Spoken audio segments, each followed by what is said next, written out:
Di tahun 1999, dua wanita muda diculik dari kota kecil mereka di Alabama di usianya yang masih remaja. Tepatnya, kedua anak perempuan ini masih menginjak bangku kelas 3 SMA.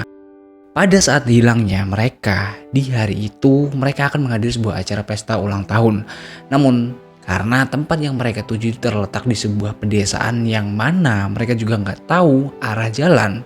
Jangan tanya soal GPS, karena saat itu smartphone ya belum secanggih sekarang ini. Dan dari sinilah mereka mulai tersesat. Keduanya sampai memberitahukan kedua orang tuanya melalui telepon umum bahwasanya mereka baik-baik aja dan akan segera pulang sebelum setengah 12 malam. Tapi sampai keesokan paginya, kedua remaja ini masih belum pulang ke rumah.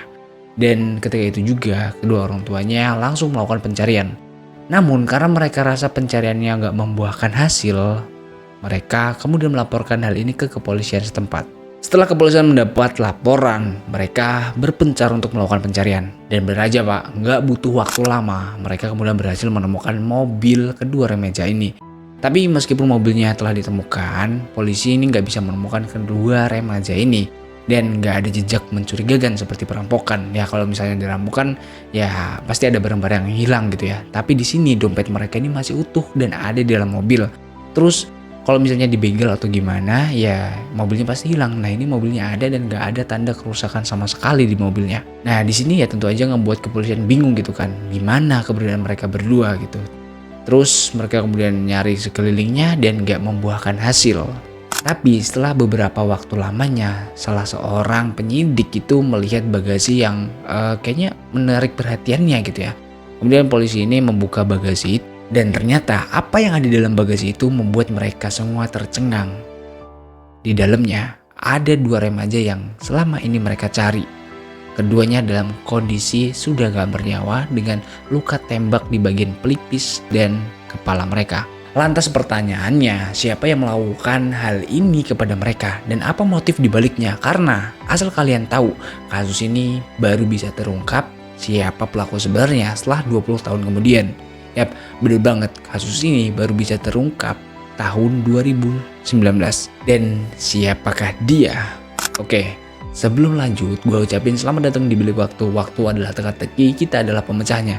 Di channel ini gue akan mengupload beberapa konten yang berisikan tentang kasus kriminal dan sejarah dari berbagai penjuru dunia. So, daripada penasaran, langsung aja mari kita kupas tuntas.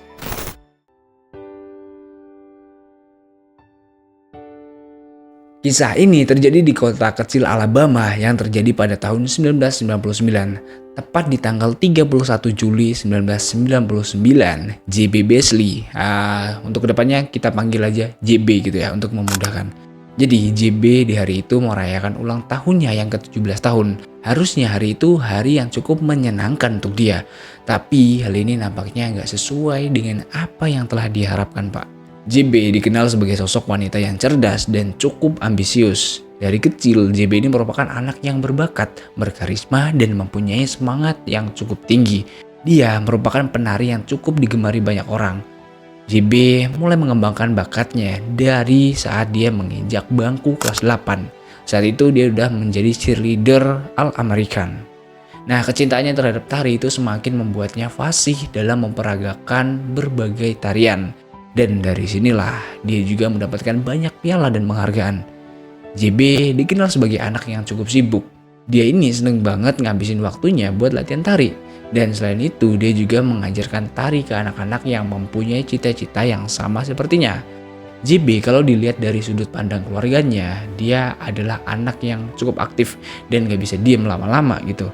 Nah intinya dalam kehidupannya ya kalau nggak menghabiskan waktu buat nari, ya mungkin memanfaatkan waktu luang untuk berkumpul bersama keluarga. Sejak kecil, JB ini hidup bersama kedua orang tuanya. Namun ketika remaja saat itu, 1 tahun sebelum dia menghilang, dia ini terlibat cekcok dengan kedua orang tuanya. Lebih tepatnya si ibunya gitu ya. Dan disinilah JB yang mempunyai pikiran bahwasanya dia ini udah dewasa dan bisa mengambil keputusannya sendiri. Oleh karena itu, dia memutuskan sebuah keputusan yang mungkin sulit untuk dia pilih.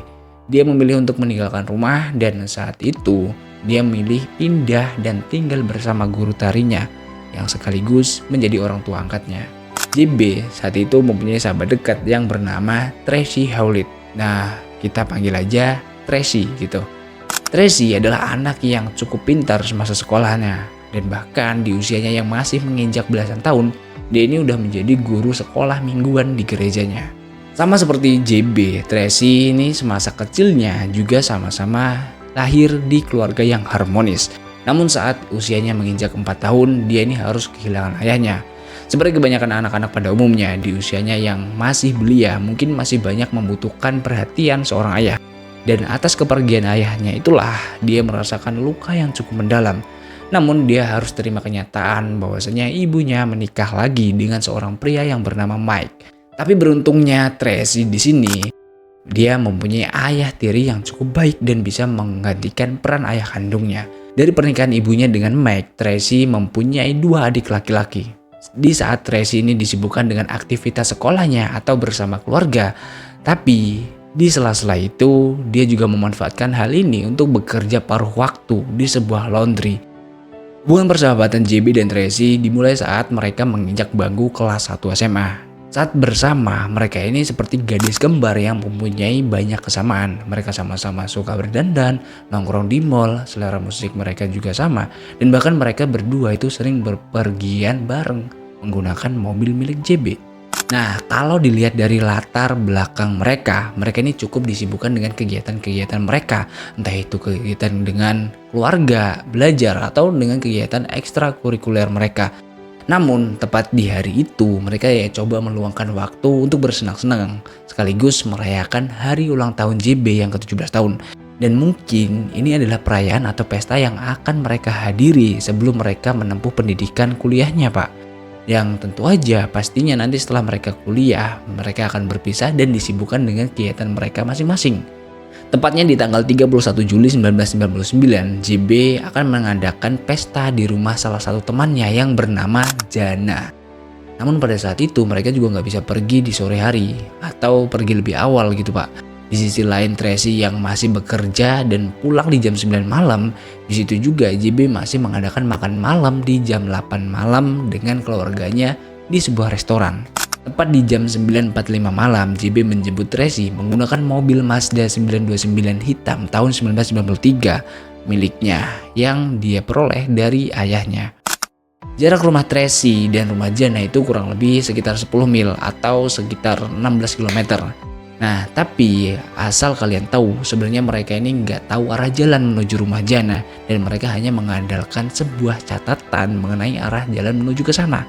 Nah, walaupun mereka pergi di jam 10-an, tapi di sini Tracy ini mempunyai aturan yang cukup ketat bahwasannya dia harus berada di rumah di jam 11.30 malam. Dan kalau dilihat dari jarak dan waktu yang mereka punya, mereka ada kemungkinan besarnya nggak akan lama di pesta itu. Dan malah bisa jadi lebih lama di jalan karena mereka juga belum tahu lokasi tepatnya. Nah, di malam itu mereka berdua dengan beraninya menembus jalanan yang cukup sepi dan jalanannya juga dikelilingi banyak pohon-pohon yang rindang.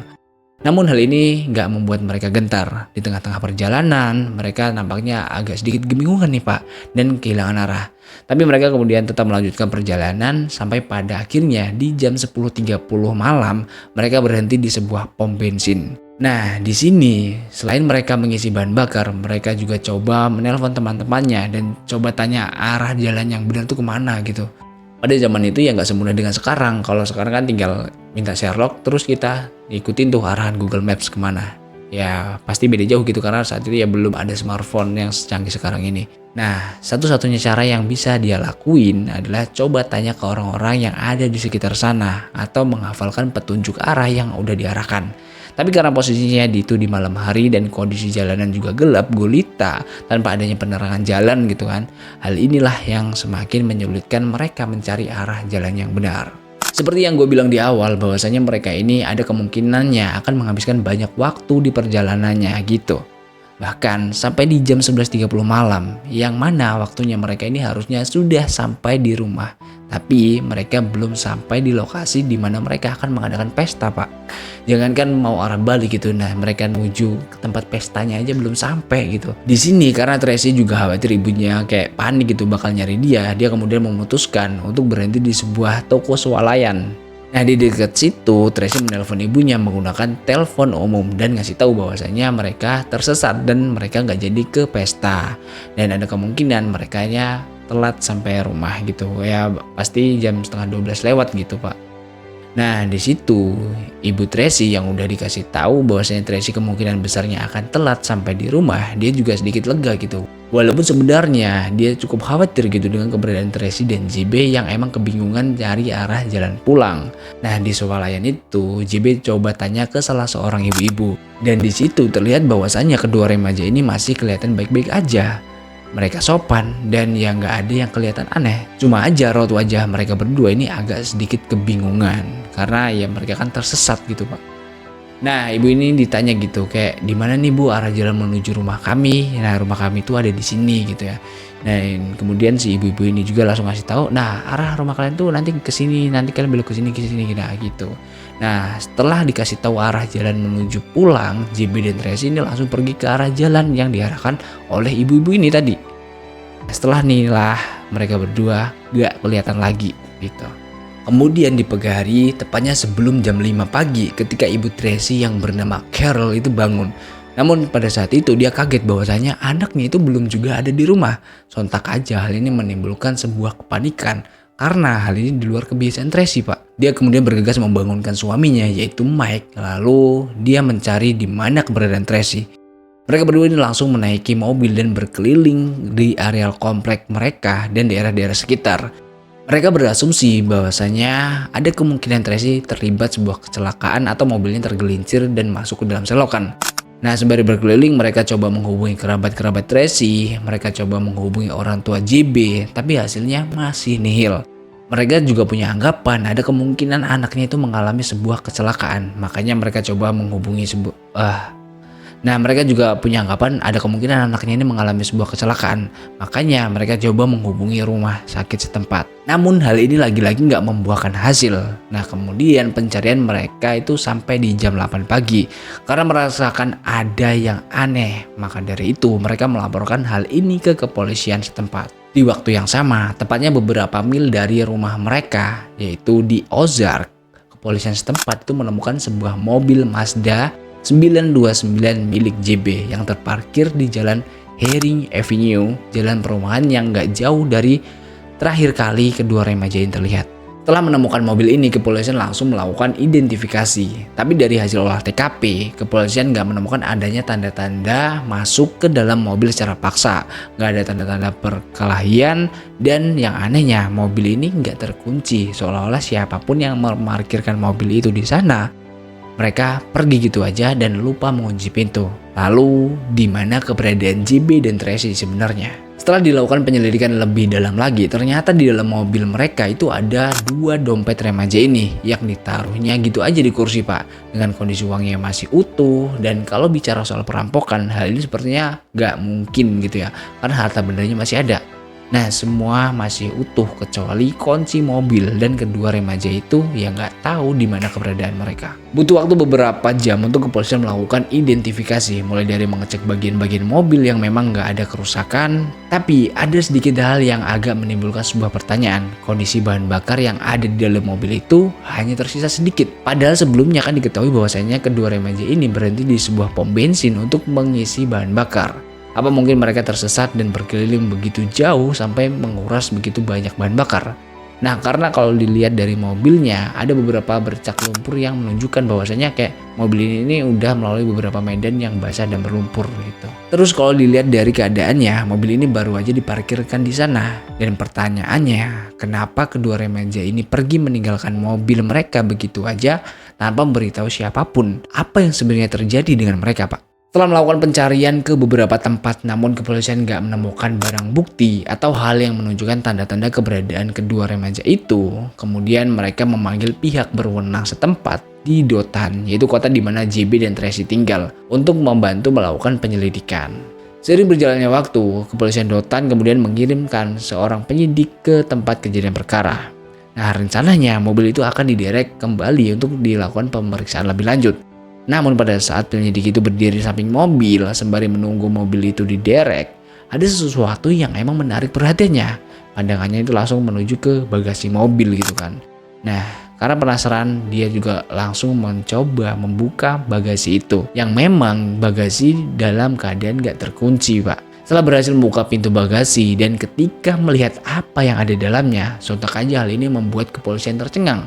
Karena hampir lebih dari 6 jam kepolisian melakukan penyelidikan di lokasi ini, gak ada di antara mereka yang memfokuskan pandangannya ke bagasi mobil itu. Dan benar aja, setelah melakukan pencarian ke sana kemari, gak bisa menemukan JB dan Tracy. Di dalam bagasi itulah keduanya terbujur kaku, berlumuran darah dan lumpur di sekujur tubuhnya. Keadaan keduanya udah gak bernyawa. JB tertembak 1 kali di bagian pipi, sementara Tracy tertembak sekali di bagian pelipis. Posisi kedua tangan remaja ini juga sama-sama diangkat ke arah wajah, dan hal ini seolah-olah mereka mencoba melindungi diri mereka dari peluru. Keduanya masih berpakaian rapi, namun dalam kondisi berlumuran lumpur, terutama di bagian lututnya gitu ya. Namun dilihat dari sekelilingnya, di mana mobil itu ditemukan gak ada lokasi yang berlumpur, dan dari sini bisa diambil kesimpulan bahwasanya JB dan Tracy telah dieksekusi oleh seseorang, namun di tempat yang berbeda, Pak. Di dalam pengungkapan kasus ini, kepolisian melakukan investigasi lebih mendalam. Mereka berhasil menemukan 1 buah selongsong peluru kaliber 9 mm di dalam bagasi mobil Mazda milik JB tadi. Lalu, siapa yang melakukan penembakan itu? Apakah mungkin mereka mengalami sebuah insiden akibat minuman beralkohol yang mereka minum? Namun, pada kenyataannya setelah kepolisian melakukan pemeriksaan, hasilnya terungkap bahwa nggak ada narkoba atau alkohol di dalam tubuh kedua remaja ini, Pak. Nah, tapi ada satu bukti yang semakin memperkuat bahwasanya ada kemungkinan orang lain yang melakukan tindakan kejahatan ini dan bermotifkan seksual. Karena kepolisian berhasil menemukan air mani di bra dan celana dalam JB. Dan dari sini terbukalah pintu untuk mengungkap siapakah pelakunya. Namun setelah dilakukan tes DNA, hasilnya nggak ada yang cocok dengan bukti yang ditemukan. Nah, kalian masih ingat nggak pas kedua remaja ini berhenti di sebuah supermarket, dan beruntungnya Pak, di sana ada sebuah CCTV. Ya, walaupun CCTV pada saat itu belum secanggih sekarang, CCTV ini tuh hanya mampu merekam atau yang mengambil foto per 3 detik sekali. Dalam artian ini bukanlah rekaman video seperti pada CCTV yang ada di zaman sekarang. Tapi berkat rekaman ini, malam itu kedua remaja ini terlihat ada di sana. Namun saat mereka ada di sana, kepolisian menyoroti ada satu mobil pick up berwarna putih yang mencurigakan. Dan mungkin hal ini juga akan menjadi bahan renungan kita juga gitu, bahwasanya kayak ini ada tuh mobil di sana gitu, mobil berwarna putih di pom gitu kan. Tapi mobil ini kayak diem aja. Mereka orang-orang yang ada di dalam mobil ini nggak ada yang keluar dan nggak ada yang masuk juga. Dan mereka juga nggak ngisi bensin sama sekali, ngisi bahan bakar gitu ya, nggak. Dan ya kalau dilihat kayak apa mungkin mobil ini adalah mobil mata-mata yang akan mencelakakan kedua remaja ini? Pada saat kepolisian akan melakukan pencarian lebih lanjut mengenai mobil ini, ternyata sopir dari mobil itu langsung mendatangi kepolisian, Pak. Dia menjelaskan bahwasanya di malam itu dia berencana ingin mengisi bensin gitu ya. Tapi ketika ada di lokasi, tiba-tiba kayak dia berubah pikiran gitu untuk kembali melanjutkan perjalanan. Kayak, nah ini kayaknya masih cukup deh sampai pom selanjutnya. Kalau enggak, ya nanggung dah gini, kalau ngisi di sini bentar lagi juga sampai rumah. Mungkin itu yang dipikirkan oleh supir ini. Dan dia juga ngaku bahwasanya dia juga nggak ngelihat kedua remaja yang dimaksudkan kepolisian itu. Dan lagi-lagi kepolisian di sini nemuin jalan yang buntu, Pak. Atas peristiwa ini, hal ini langsung membuat kepanikan masyarakat sekitar, baik Ozark, tempat di mana mobil itu ditemukan, maupun Dothan, tempat di mana kedua remaja itu tinggal. Orang-orang itu bertanya gitu, apakah mungkin ada pembunuh berantai yang berkeliaran di sekitar mereka? Apakah pelakunya tinggal di antara mereka? Atau apakah pelakunya adalah orang yang sering mereka jumpai di jalan? Namun di tengah kepanikan masyarakat sekitar, kepolisian ini terus melakukan pencarian terhadap siapa pelaku pembunuhan kedua remaja ini. Di tengah-tengah pencarian kepolisian, ada seorang pria yang berusia 28 tahun bernama Johnny William Brentin. Nah, dia telah menceritakan ke beberapa orang bahwasanya dia tahu nih siapa yang telah membunuh JB dan Tracy. Namun hal ini bukan serta-merta ada kemungkinan besar. Hal yang mendasari pengakuannya adalah hadiah sebesar $50.000.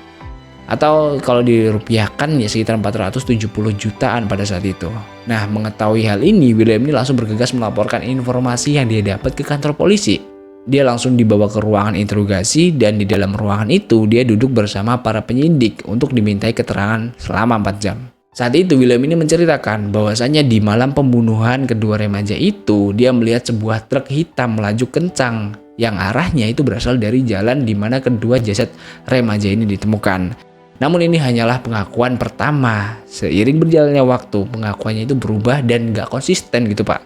Dia mengaku bahwasanya dia ini telah menjemput seorang pria bertato yang gak dia kenal dan dia bertemu pria ini di tengah jalan gitu kan. Dan dengan ibanya William ini menumpangi pria ini.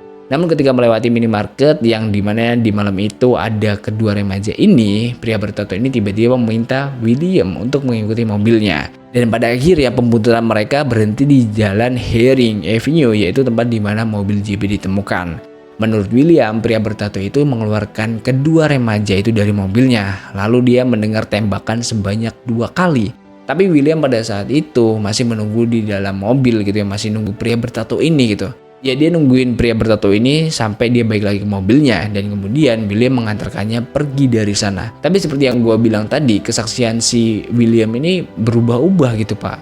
Dia kembali bilang gitu bahwasanya pria yang dia jemput bukanlah pria bertato atau orang asing, melainkan tetangganya sendiri. Tapi atas pengakuan ini kepolisian nggak langsung percaya gitu aja. Dan setelah dibuktikan tetangganya yang dimaksud William nggak terbukti melakukan itu semua. Dan sebaliknya polisi kemudian menangkap William dan mendakwahnya dengan 2 tuduhan, yaitu pembunuhan berencana dan kini dialah yang menjadi tersangka utama dalam kasus ini.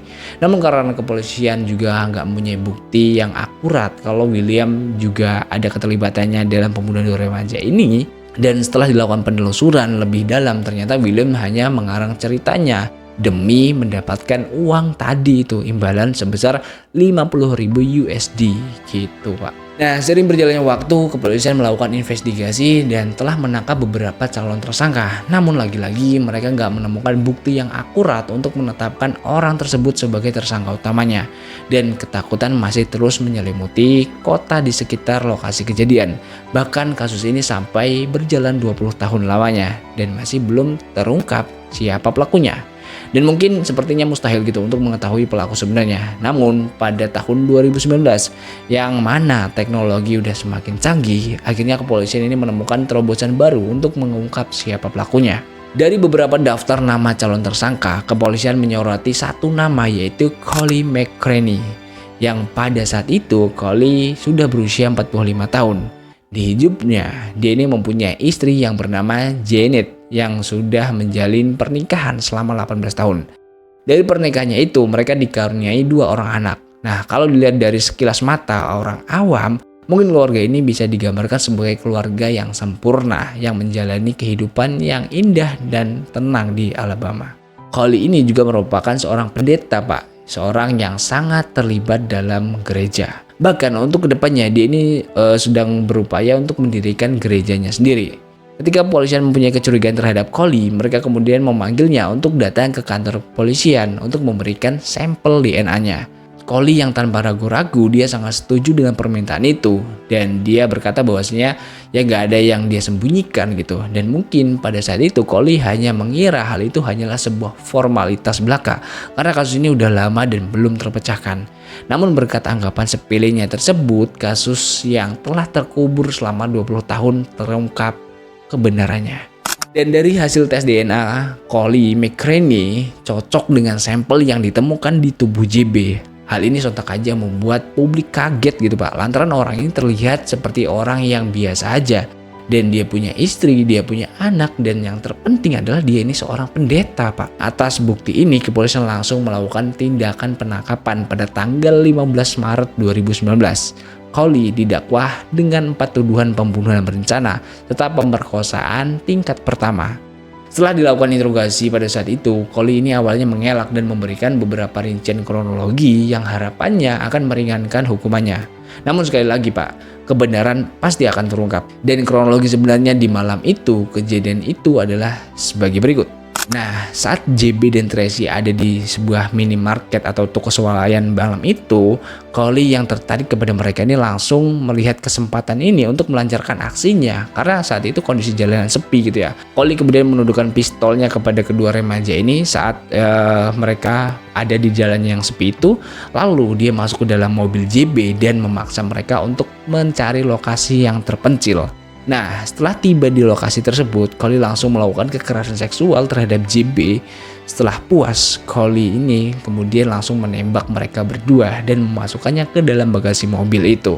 Atas hal ini, pada tanggal 26 April 2023, juri memutuskan Collie bersalah atas pembunuhan berencana dan pemerkosaan. Di awalnya dia mendapatkan hukuman mati, namun kemudian hukumannya berubah menjadi hukuman penjara seumur hidup tanpa kemungkinan pembebasan bersyarat. Dan itulah tadi kasus yang gue bahas di hari ini. Gimana menurut kalian soal kasus ini? Coba kalian kasih pendapat kalian di kolom komentar. Gue minta maaf kalau ada salah kata dalam menyampaikan informasinya. Dan perlu diingat, kasus ini bukan untuk kalian tiru, tapi untuk kita jadikan pelajaran. Supaya hal serupa nggak terjadi di lingkungan kita atau bahkan diri kita sendiri. See you next video, dan jangan lupa klik tombol subscribe, itu gratis.